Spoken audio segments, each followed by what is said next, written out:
Coach Chot Reyes mga bro napa-walkout sa ginawa ng SMB at Jericho Cross matinding sinabi sa TNT tropang 5G. So bago nga nagsimula ang Game 4 mga bro, kay Junmar Fajardo nga napunta ang BPC Award. Pang-12 na nga ito na BPC Award ni Junmar Fajardo mga bro. Pinakamaganda niya ngang laro ay noong Game 3 kung saan kumamada ito ng 33 points. Pero dito sa Game 4, 15 points lang ang kanyang nagawa. Marami namang nag-step up sa kanyang mga teammate. Yung bench talaga ng SMB ang dumali sa TNT tropang 5G mga bro. Napa-walkout na lang itong si Coach Chot Reyes kahit hindi pa tapos ang laban dahil mainit talaga ang shooting ng SMB. Malaking pagkakaiba nga ng kanilang laro ay dalawa ang option nitong SMB mga bro. Kapag maalat sila sa labas, sa ilalim nga kumakayod itong si Junmar Fajardo. Kapag naman mainit ang kanilang shooting, nagiging decoy nga itong si Junmar Fajardo at hinahayaan niya ang mga shooter na gumawa ng puntos.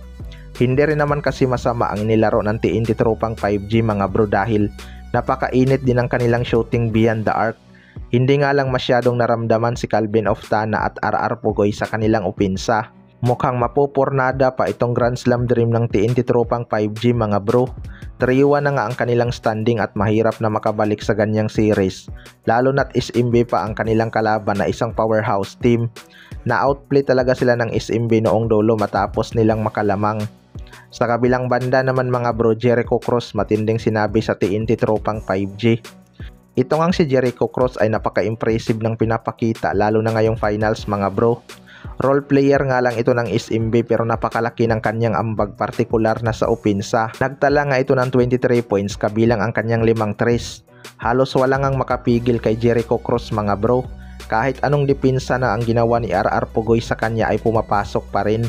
Pero maraming ang TNT fans ang nayayabangan kay Jericho Cross mga bro.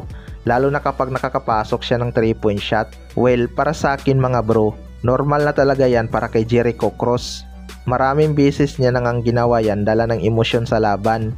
Sino ba naman kasing hindi magsiselebrate kapag pumapasok ang mga tira beyond the arc?